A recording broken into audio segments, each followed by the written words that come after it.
अस्सलाम वालेकुम जी। 9 मई के 2 मुकदमात में इमरान खान साहब को बाइज़्ज़त बरी करवा दिया गया है और इन मुकदमात की पैरवी मैं, मेरे साथ इंतज़ार हुसैन पंजुथा, अली जाज बुटर और तमाम एसोसिएट्स और उसके साथ क्लर्क भी शामिल है। और इसमें प्रोसिक्यूशन जो है वो मुकम्मल तौर पर नाकाम रही, कोई शवाहिद नहीं दे सकी, कोई एविडेंस नहीं दे सकी, कोई वीडियो, कोई ऑडियो। हमेशा कहते थे कि नाकाबिले तरदीद शवाहिद हैं, किधर हैं वो शवाहिद, कहाँ हैं फिर वो। आज कुछ भी नहीं दे सकी और उसी बुनियाद के ऊपर अल्हम्दुलिल्लाह इमरान खान साहब बाइज़्ज़त बरी हुए हैं कि कोई गवाही उनके खिलाफ नहीं है।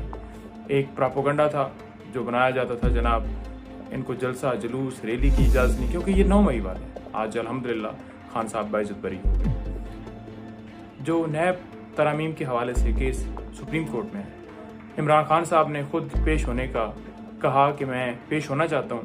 हम उम्मीद रखते हैं कि उनको पेश किया जाना चाहिए।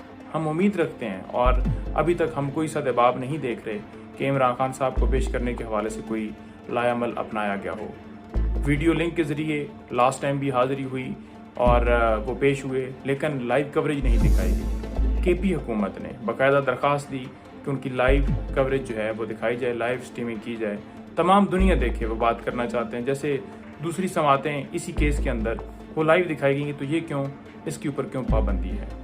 तो इस हवाले से सुप्रीम कोर्ट में आज समात है और इसके बाद मैं जो है बुशरा बीबी साहबा से मिलने के लिए अडयाला जेल में जाऊंगा आज, क्योंकि पॉलिटिकल लोगों की मुलाकात है और बीबी साहबा से जेल में मुलाकात होगी। मज़ीद अपडेट मैं वहाँ से निकल कर आपको दूंगा। बहुत